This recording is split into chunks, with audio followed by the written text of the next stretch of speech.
Hello and welcome to your third Algebra 1 online summer course.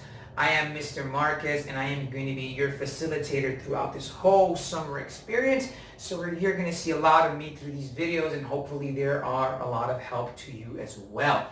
Guys, so today we're going to talk about multi-step equations. Now multi-step equations are equations that involve two or more steps. Now in our previous videos when we did adding and subtracting and when we did multiplication, it was just one step.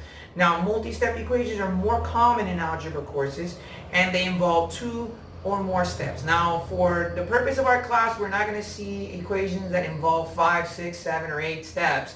We're going to see maybe 2, 3, possibly 4 at tops, but that's not even completely true. We might just see 2 or 3 steps equation. But either way, it's a very important skill set that's going to help you progress in your other algebra courses. So let's get down to it. At the end of this video, just like always, I'm going to assign some work or some practice problems for you to work on. If you have any questions, tomorrow, Thursday, will be our virtual classrooms and you can connect and ask as many questions as you need. So let's get down to it, all right? So like I was explaining, what is a multi-step equation or 1 and 2 step equation? It just means that this is an equation that involves 2 or more steps. I have 5 examples on the board. As I explain them, I'm going to keep erasing them. Again, the good thing about this video is you can pause, rewind, and go back to it as many times as you need to. So let's get started. The first equation says 5t minus 2 equals negative 32.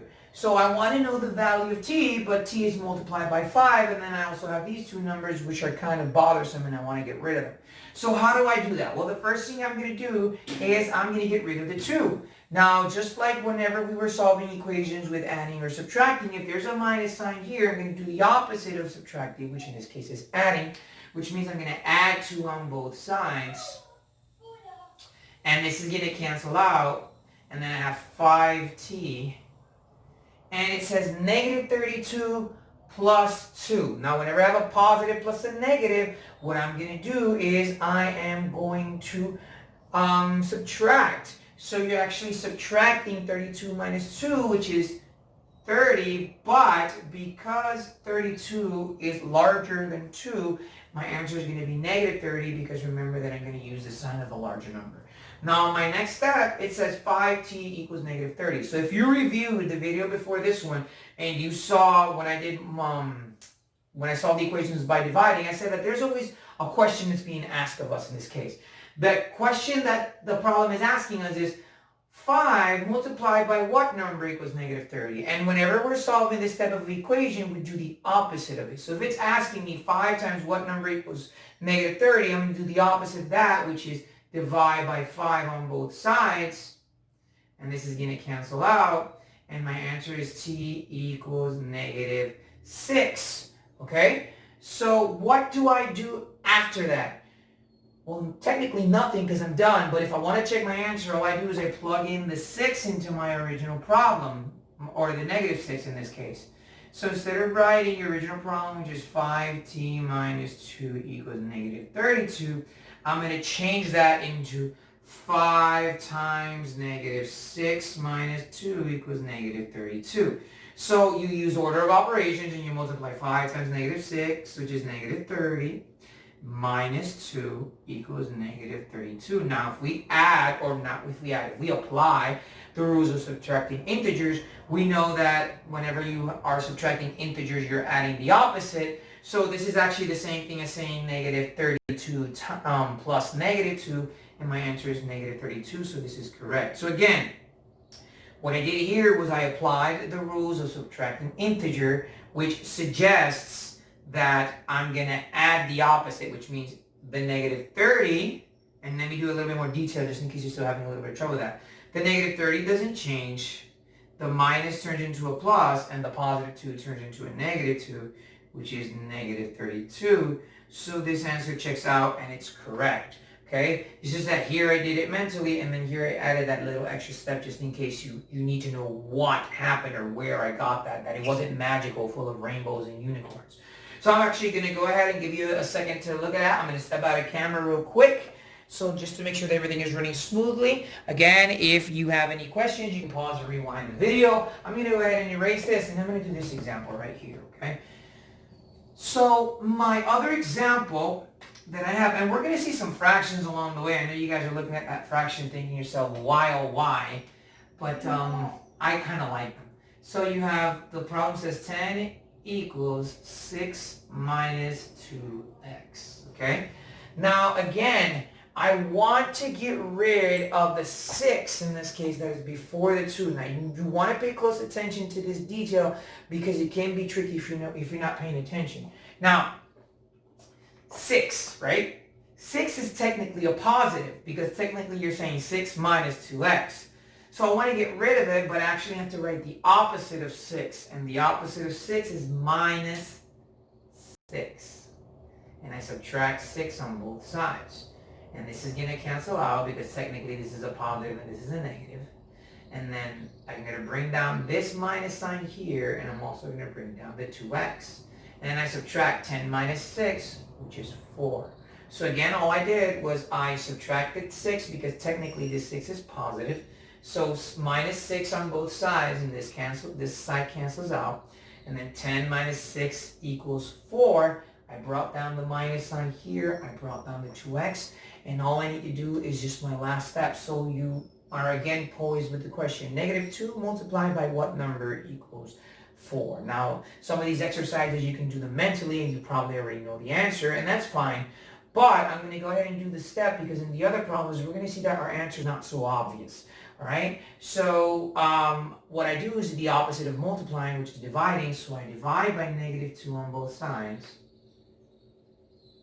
And this is going to cancel out, which leaves my x isolated or alone, which is what I wanted. And 4 divided by negative 2 is negative 2. So we can say that negative 2 equals x.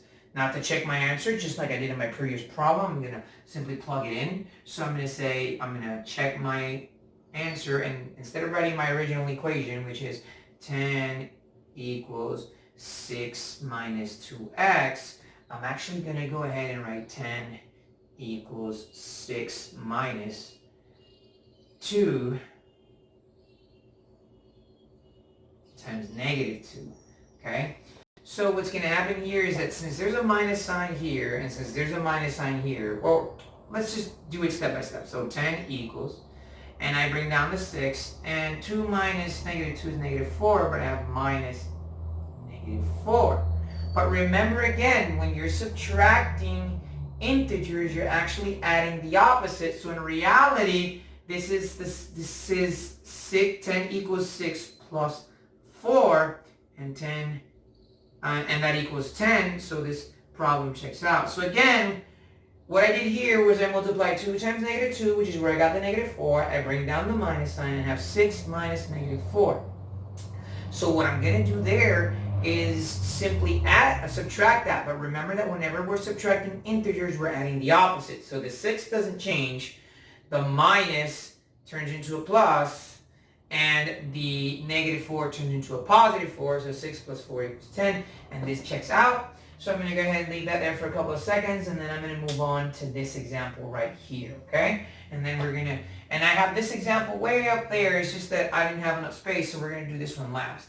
Okay, so I'm going to go ahead and erase it, and let's start with the next example. And the next example says 18 equals 4a plus 10. So I want to get rid of the 10 just like I did in my other two problems. So I'm going to subtract 10, and I'm going to subtract 10, and this is going to cancel out.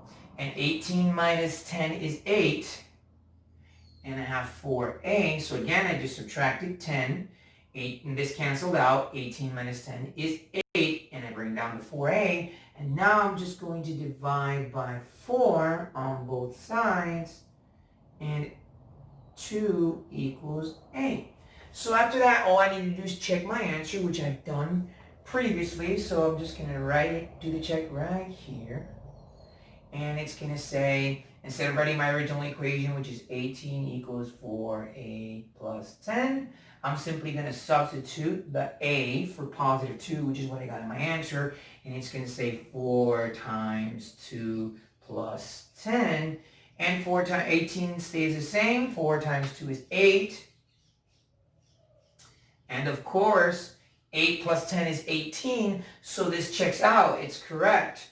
Okay, and that's it. It's very simple. Now, the name seems long and scary, but if you notice, the problems are not that difficult to do. And again, the advantages you have is that you can pause and rewind and go over the exercise as many times as you want. I'm stepping out of camera just to make sure that everything is working. So let me go ahead and erase this one, and then let's work with our fractions. So a lot of people see fractions and they get confused and they go crazy and they don't know what to do. But it's quite simple, okay? So all I'm going to do is I'm going to rewrite it more towards the middle of the board. That way you can appreciate it a little bit better. Let me go ahead and erase this. Okay, so it says y over 8 minus 3/4 equals 5/4. Now, so far, all you've done in your previous exercises is isolated the variable by moving to the other side. So this is going to be no different, which means that y over 8 doesn't change. It's going to stay right there. But now I'm going to add 3/4 just to cancel it out. 3/4. So this is going to cancel out, right? And you have y over 8 equals, now 5/4 and 3/4, they have the same denominator, so it's not that difficult, because whenever you're adding fractions that have the same denominator, you simply pass the denominator over and add my numerators. And 5 plus 3 is 8. So then that leaves me with y over 8 equals 8/4. So what do I do now? Well, what you're really going to do now is just multiply by 8 on both sides, because technically this is a division problem, right? So the opposite of dividing is multiplying. So what I'm going to do is I'm going to multiply by 8 on both sides. And I'm going to multiply by 8 here as well. And what I'm going to do is I'm going to cancel this out. So now my y is isolated.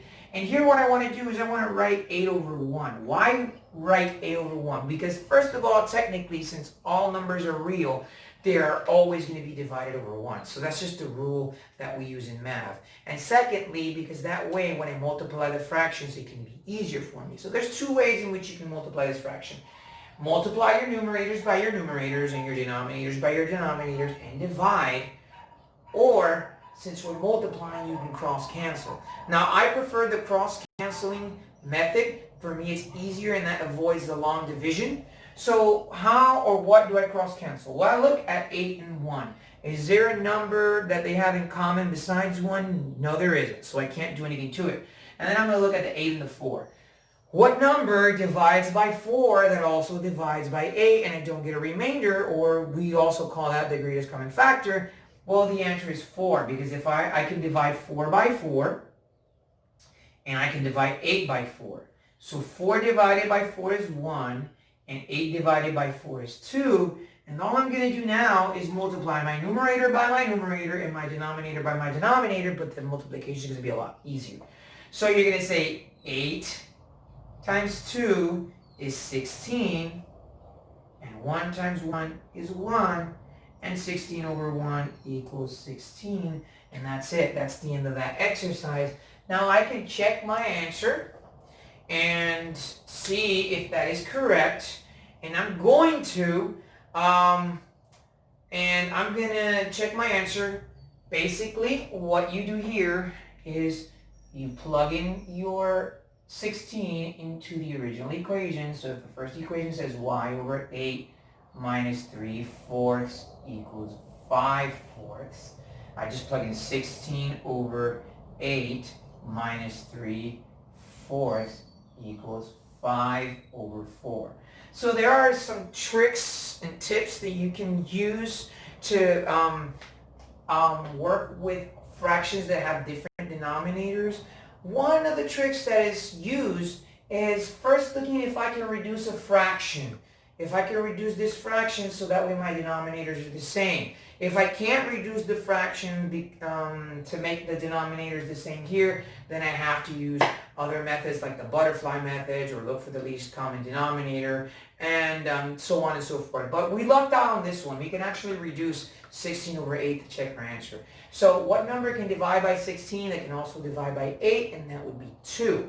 So the first thing I'm going to do is I'm going to reduce this fraction by dividing everything by 2. Now, let me write it on this side so it doesn't look weird. So 16 divided by 2 and 8 divided by 2. Now, again, why 2?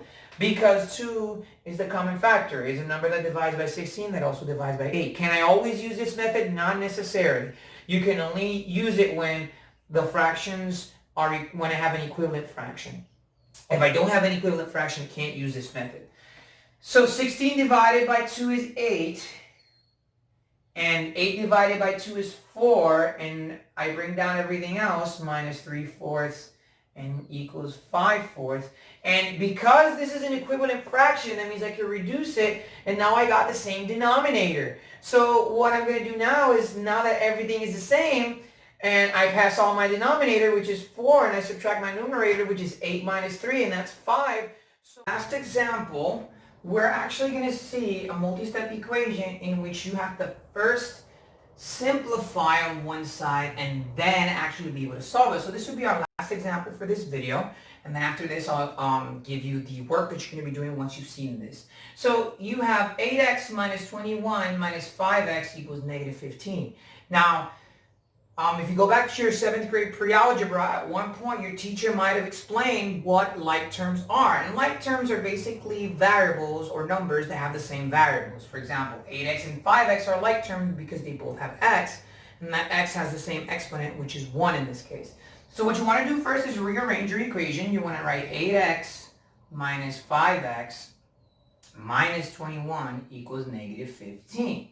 So now I can just subtract this and I can say, well, 8x minus 5x is 3x, and bring down the minus 21 and the negative 15. And now all you do is just get rid of this. So if this is a minus 21, you can do the opposite of it, which is adding 21.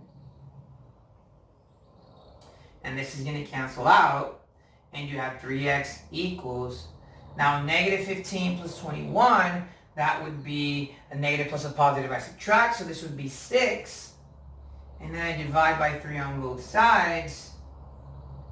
And x equals 2. So all I need to do now is just plug in this into my original problem to see if this answer checks out correctly. So you're going to rewrite your equation, but instead of including the 8x, you're going to change that value to 2. Minus 21 minus 5x equals negative 15. So we say, instead of 8x, we say 8 times 2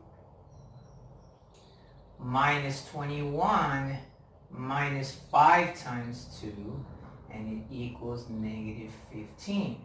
So 8 times 2 is 16, minus, because we do our order of operations, so multiplication comes first. So 8 times 2 is 16 minus 21, and then 5 times 2 is 10, so minus 10 equals negative 15. Now we're going to see if this is correct or not.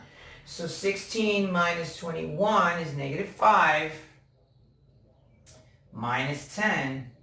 And if we apply the rules of subtracting integers, well, negative 5 minus 10 is negative 15. So all this is correct and it checks out.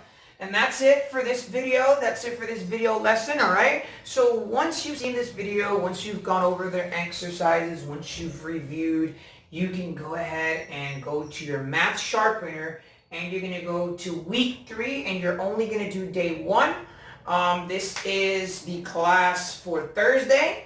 And then we will be uploading Friday's class very soon, so stay safe. I'll see you soon. If you have any questions, tomorrow is Thursday. Tomorrow, Thursday, is our virtual classroom, so I'll see you guys soon, so stay safe. Bye.